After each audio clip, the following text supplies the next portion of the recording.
Votre réaction suite à ce qu'on peut appeler un drame national? D'abord, implorer le pardon de Dieu, que Dieu ait pitié de leur âme et les accueille tous dans son paradis éternel.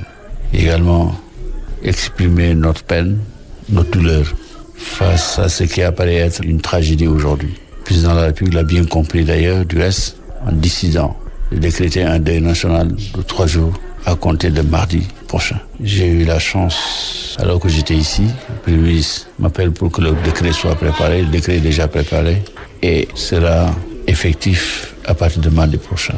C'est l'expression d'une compassion, l'expression également d'une préoccupation majeure du chef de l'État et de l'ensemble des citoyens sénégalais par rapport à une tragédie qui s'est imposée à nous. Il y a dans cette tragédie quelque chose qui touche une substance de nous-mêmes, la religion. Il n'est pas très facile de prendre du recul toujours par rapport à de tels événements pour exprimer des critiques, mais je pense qu'il est de devoir de notre responsabilité de questionner notre commune volonté de vivre ensemble, comment l'organiser. Justement, au-delà du choc émotionnel, est-ce qu'il y a des dispositions qui doivent être prises pour éviter ces genres d'événements? Oui, à chaque fois qu'il y a une tragédie, il y a effectivement des dispositions qui auraient pu être prises pour les éviter, ou du moins pour les amoindrir, les effets de ces tragédies-là.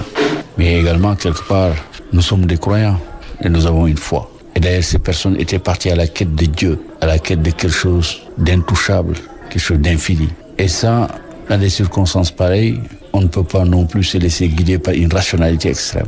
Il y a des choses qui relèvent d'une volonté qui est au-dessus de nos pouvoirs. Mais il n'empêche, nous avons des responsabilités à assumer par rapport à de tels événements. Il faut les assumer. Et le président, déjà, dans les différents discours qu'il a eu à dire, à prononcer sur cette affaire-là, accepte la volonté de Dieu, tout en ayant à l'esprit ce que nous avons comme responsabilité à assumer, les uns et les autres, les guides religieux même, les talibés et le gouvernement, ce qui nous concerne également, pour prendre en compte de telles situations. Et depuis longtemps d'ailleurs, le gouvernement le fait. Il y a des tentes inflammables qui ont été installées. Il n'y en avait peut-être pas suffisamment. Et ça, il n'est pas facile de contrôler des milliers de pèlerins qui viennent accomplir un devoir, une retraite, pour se ressourcer dans leur foi, pour une meilleure pratique de leur religion. Et pourtant, il y avait une préparation avec des CRD, avec les différents services de l'État, mais cela n'a pas empêché que cela arrive. Oui, mais il faut être rationnel. Peut-être que s'il n'y avait pas ces CRD, toute cette préparation, la tragédie aurait été plus grave encore. Donc c'est parce que certainement il y a eu ces CRD, qu'il y a eu ces préparations et la présence de l'État et des structures de l'État, que nous n'avons pas pu empêcher certes le drame, mais peut-être, qui sait, il a été circonscrit dans des proportions qui ne sont pas peut-être celles du Diola et autres catastrophes naturelles. Il ne faut pas aujourd'hui, parce qu'il y a eu ce drame, penser que les préparatifs n'ont servi à rien. Je ne suis pas d'accord. Si ça n'avait pas été préparé, peut-être l'évacuation des blessés, peut-être également l'organisation globale qui a été rapidement mise en place n'aurait pas pu l'être. C'est en ces termes qu'il faut raisonner. Dans certaines régions, il n'y a pas beaucoup de services. Parfois, les services de sapeurs-pompiers sont un peu éloignés. La prise en charge n'est pas rapide. Qu'est-ce qui peut expliquer cela? Dans certaines régions, vous dites, mais dans des circonstances pareilles, l'État triple, voire quadruple tous les moyens qui sont mobilisés. Il est vrai que les moyens qui sont mobilisés ne sont pas extensibles à souhait. Mais l'État n'a aucun contrôle sur l'arrivée des talibés. Et l'État ne peut pas ordonner à une communauté de limiter le nombre de présences. Ça aurait été quelque part en Occident. On aurait dit simplement ces places, elles contiennent tant de personnes. Mais à un moment donné, on arrête. C'est possible en Occident. Ça ne l'est pas encore chez nous. Mais les conseils des ministres délocalisés étaient appelés à prendre en charge les questions locales. Où en êtes-vous concernant l'exécution de ces projets régionaux? Il faut être très lucide par rapport à ces problématiques quand on les pose. Ce qui s'est passé, c'est une circonstance exceptionnelle, où des centaines de milliers de pèlerins convergent à un lieu particulier avec des conditions de coexistence assez problématiques.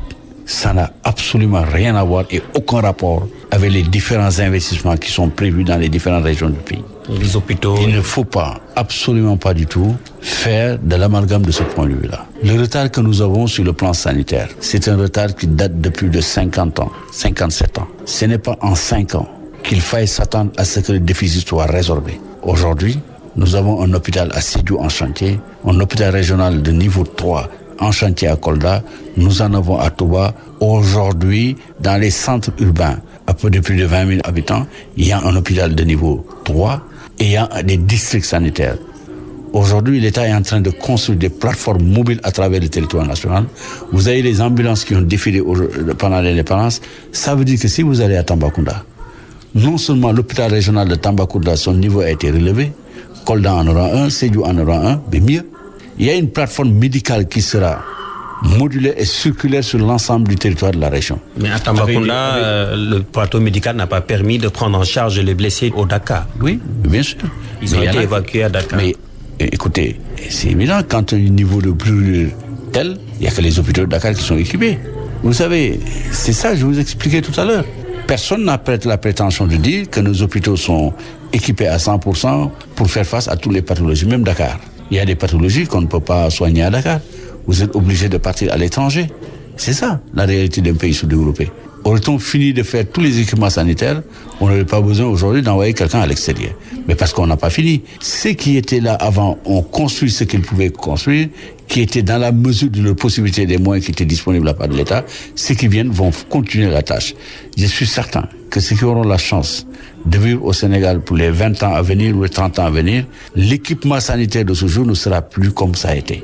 C'est clair. Et ça, il faut s'en féliciter. Il y a une volonté de faire. Et d'ailleurs, le président de la République avait déjà engagé le travail. Mais aujourd'hui, la détermination avec laquelle le travail a été engagé, les équipements qui ont été mobilisés, quand même, je ne suis pas en train de dire que tout est fait, loin et s'en faut, mais des efforts remarquables ont été faits de ce point de vue-là. Concernant l'autre aspect, l'autre volet de votre question, je vous invite comme journaliste très simplement qu'on se retrouve à la primature. Je vais vous donner un document chiffré, ce qui fait la comptabilité totale de l'ensemble des investissements qui ont été prévus dans les 14 régions du Sénégal. Et je vous dirai le niveau d'exécution, c'est à vous, journalistes, d'aller voir sur le terrain si ce que je vous dis, c'est vrai ou c'est pas vrai. Les investissements qui ont été prévus sont prévus dans le PTIP. C'est le programme triennal d'investissement public. À partir de ce moment, on ne peut pas apprécier les investissements faits à Dakar à N+1, c'est à N+3. Mais le pays est dans l'urgence, vous parlez d'émergence, du programme d'urgence. Est-ce qu'en réalité, la cadence s'accélère à ce niveau? Vous savez, le sous-développement, c'est l'urgence. C'est ça, la réalité du sous-développement. Même dans les pays développés, il y a les urgences. Quand on parle de sous-développement, ça réfère à quelque chose de très concret. C'est d'abord l'état d'esprit. C'est ensuite l'équipement de manière globale. C'est les possibilités offertes. Et tout devient finalement une urgence et un vocable, un concept qui sert à dire que tout est urgent. C'est le sous-développement. Même la question de l'eau reste un problème. Il n'y a rien de nouveau en disant qu'il y a des urgences. Naturellement, parce que nous sommes sous-développés. Et bien justement, on a mis en place des politiques pour qu'on sorte de l'état de sous-développement, pour engager une étape fondamentale dans la démarche qui nous conduira demain au développement. C'est dans 10, 20 ans, 2035, c'est assez loin. Mais des États ont mis 1 siècle pour se développer, 3 siècles pour se développer. Nous avons la chance d'apprendre du passé pour accélérer le processus de développement. Je considère pour ma part, que ce soit le président Senghor, que ce soit le président Abdoulaye Wade, Diouf en passant par lui et Macky Sall, ils ont à la fois une vision, des ambitions pour leur pays.